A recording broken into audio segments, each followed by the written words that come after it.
Hi everyone, welcome to Java Techie.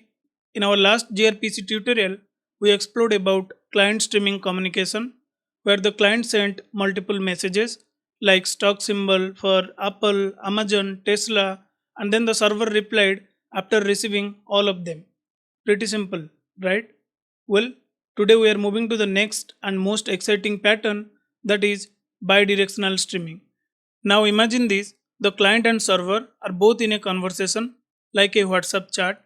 Let's say client needs to monitor live trade, so he will get update of those stock which is subscribed, right? For example, client sends stock symbol one by one and the server keep responding in real time with updates. Now if you observe, client and server sends and receive stream of data at the same time without blocking each other, right? Here, no one waits for the others to finish. Client will keep sending the request and server will keep giving you the response back. They just keep talking simultaneously. This is the true back and forth magic of bidirectional streaming. Hope this is clear for you. If yes, let's modify our existing gRPC setup to implement this bidirectional streaming pattern in action. Okay, alright. So without any further delay, let's get started.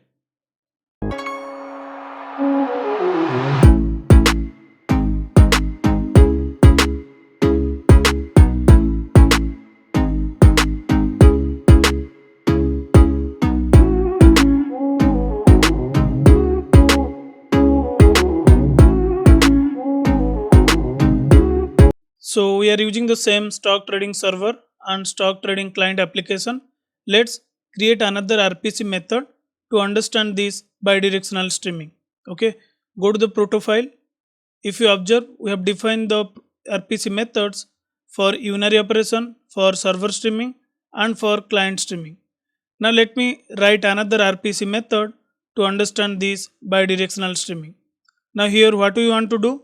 We want to perform live trading. What will be the request for me? Stream of stock order. And what I want to return? I want to return stream of, what is that? So if you will check the flow, or client will send stream of stock request and the server will keep sending the trade status update. So that is what we are going to do here now.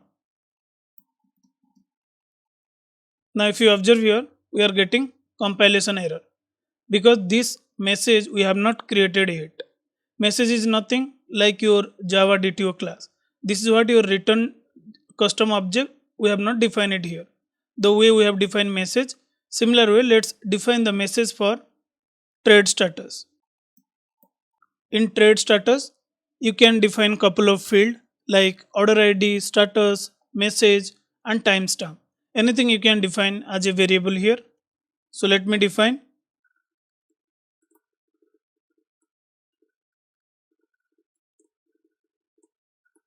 Here in this status, you can keep whether it is execute or failed or pending in capital. Okay, and in message, you can define a reason if failed or success message. Okay, this is what the simple scenario we are trying to understand the bidirectional streaming. Now, since we have defined our proto, there is no compilation error. Let me add a comment.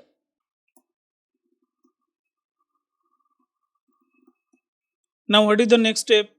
Since we have the RPC methods, we have the messages, trade status and stock order, let's generate the Java class for this particular method and new created messages so that we can define our service implementation. So for that, just run mbn clean install. This will be new for you. If you didn't watch my previous video on gRPC, we have covered different type of gRPC communication pattern.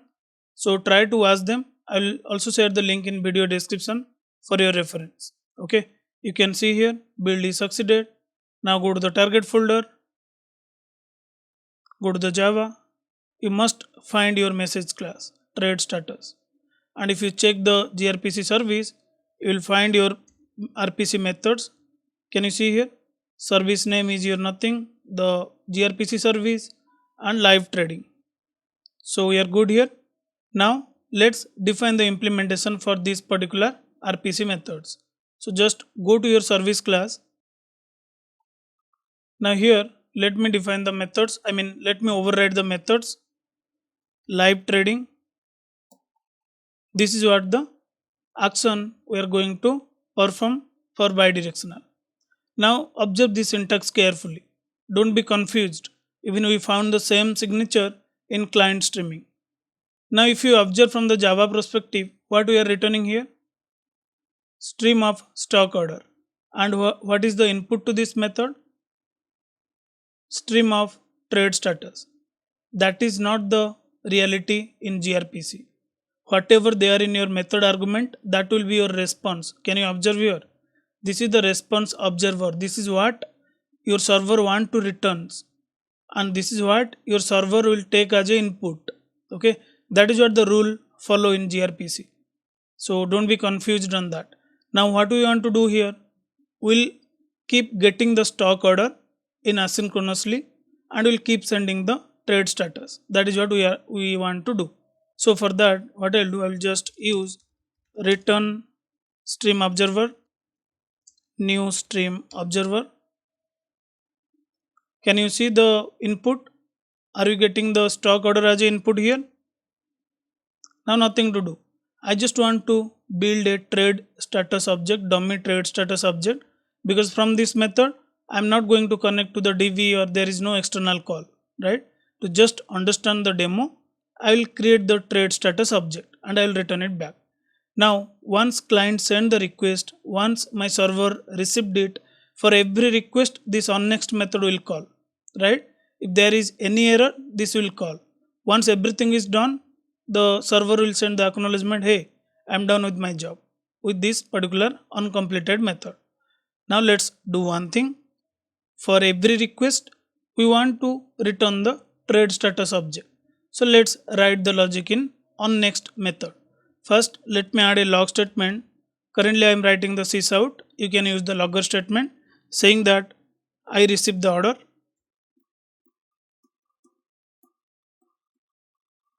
Okay. Now start building the trade status object. So to build the trade status object, I need to set couple of field. So if you observe in the trade status, we have the status field and message field, which could be dynamic in real time, but let's add some simple logic to shuffle the value in these two field. Okay, go to the service. I'll define string status, string message. Now let's add a simple check saying that if order dot stock order dot get quantity less than 0, less than equal to 0, then I want to shuffle these two fields. Status I will mark as a failed, message I will add some meaningful messages. Let's say invalid quantity. We have this status field, we have the message field. Now if you see the response, which is nothing but trade status, what else we need? We can set the current timestamp and we can get the order ID from the request. That is what something we need to do. Now let's start building the trade status object.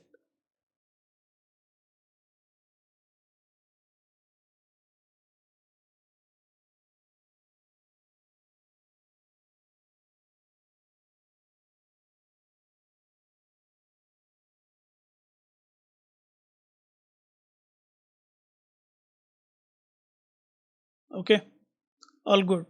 This is what we are building the trade status object. Just define it to the variable. Now what you need to do, you need to also return this value to the client, right? So for that you can use the response observer on next. This is the response. Again I am repeating this, what I am doing. If you didn't watch my previous video, this is completely new for you. Okay, so better check them first, then come back to this tutorial. Now if there is any error, I'll just add some messages. If there is error, copy this, then you can set the status saying I'm done with my job. Here response observer, I am done. Okay, just add a semicolon. So this is what my server side implementation. So now we can quickly test this out. Let me start the server application. So to test this particular streaming, like client streaming or bidirectional streaming, we cannot use the postman. So we'll use the gRPC call, which is a command line tool, which we already tried before. Now how can I test this server streaming? As a client, I'll send stream of stock order and we'll see whether we are getting stream of trade status response or not. Okay, that is how I can validate my server code. So what I'll do, I'll open the terminal, then I'll trigger this particular command where I'm sending the request to the live trading, which is my gRPC methods, and I'm giving order.txt with 100 order object, okay, stock order object. So I kept them in a text file. Now let me send the request. Meanwhile, let me open the server. Okay, now trigger the request. What is this? Cancelled. Stream terminated by. Okay, 1 second. So this is the trade status. What is there in RPC methods? We're taking stream. Okay, this is the mistake. So this is the bidirectional streaming, right? Client will send stream of request and response should be stream of response. Change it. Now let me quickly rebuild the project. I will run the mvn clean install again. Because you did the changes in proto file, right? Every change in proto, to reflect that, you need to generate those classes again. Build is succeeded. Now if you check the service class, there should not be any change because this will be considered as a stream only, stream observer. So I believe we are good. Fine. Now let me also restart the application. It started. Now clear the console, go to the gRPC call command again, trigger the same request. Yeah, here is our result. From order.txt, it trigger 100 requests concurrently and my server is able to respond here. You can see in the console, right? This is the order request we have received.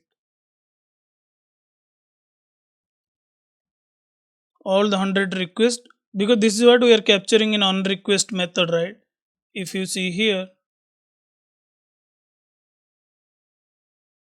this is what we are printing. Received order. What is the order object we are receiving? Can you see here? Now when we'll send this request from the client, we'll capture the this stream of trade status response in the client code. Okay. Now we are good with the server code. Now let's start implementing our client application. Let me stop this for now. I'll copy the proto file because we did some changes. Go to the client code. I'll just replace the file. You should see these new changes in our client proto. Now in client also I need to generate the um, all the messages and all the RPC methods what we have defined here. So build is succeeded. Now if you go to the target folder,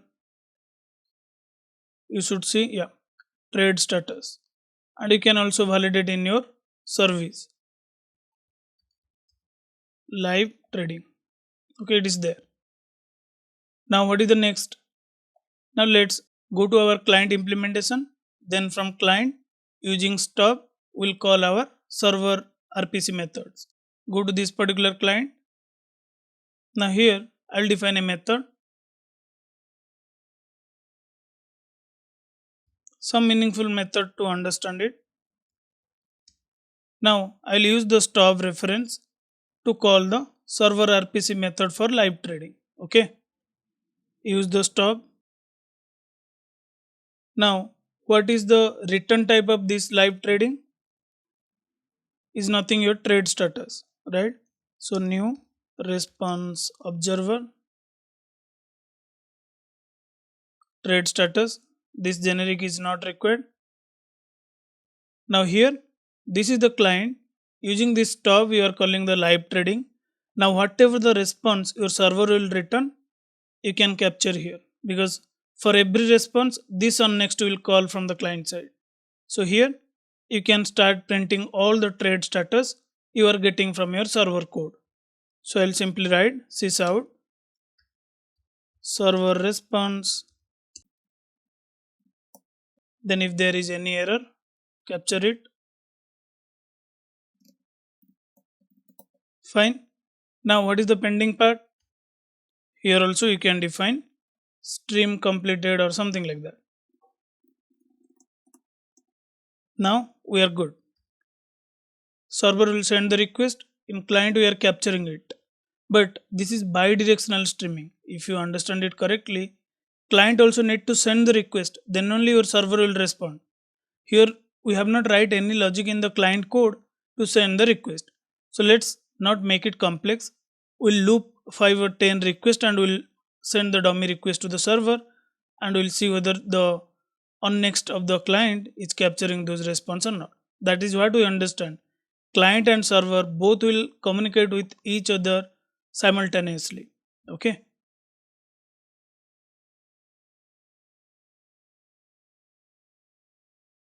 Just loop it. Let's say 10 request. Now nothing to do. Just build 10 stock order object and give it to the request observer on next method. Okay. So what I'll do? I'll simply do stock order dot new builder. Just pass all the field. Okay. Set order ID. I'll give some dummy value.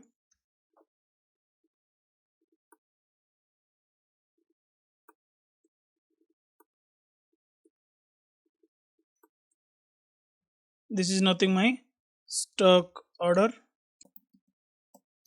Now what I want to do with this stock order, this is what I created in a loop. I created single request, 10 time loop, it will create 10 request. Now once it create the request, just send it request observer. Okay, I have not captured this. Okay, define the request observer here. Dot on next, keep this request, which is nothing the stock order you created. Then let it execute and do one thing, forcefully sleep for some time interval. Okay. Then once everything is done, say to the request observer, I send all the request. This is what the simple client code. Next, what we can do? Let's call this start trading method from your main class. Better, let me name it start live trading. Copy this, go to your main class, and I can just paste it here. Okay. So on application startup, my client will call this particular method. This method will internally call to the what is that, stock server using the stub reference. I mean, it's just a RPC method calls. Okay, that is what we understand from the day one, and then we'll see the bidirectional behavior. Now first let me start the server application. It started. Let me clear the console. Now go to the client application, start the client one. Okay, can you see here how many requests my client sent? Order 1 till 10 requests, because that is what we build in our client code. Now if you'll go and check the log of your server, it received total 10 requests. Order ID 10, all the requests what my server received, we captured that. Now after getting this request from the client, what server returns, that is the trade status. And where are we capturing that? That is in client code. Server response. Can you see this? Order placed successfully. These are the messages we are setting in our server code, isn't it? Order ID is this, status is this, message is this, timestamp is this. And at the end, once everything is done, stream is completed from client side, Same thing you will find from the server side also. Okay, you have not captured the stream complete statement in server. That is fine. So this is how you can play with the bidirectional streaming in real time. It's similar to the two-person talking to each other continuously. Okay, and it's similar that you subscribe to couple of stock product and you are checking the live update of them. Okay, so just give a try and let me know in a comment section if you have any doubts.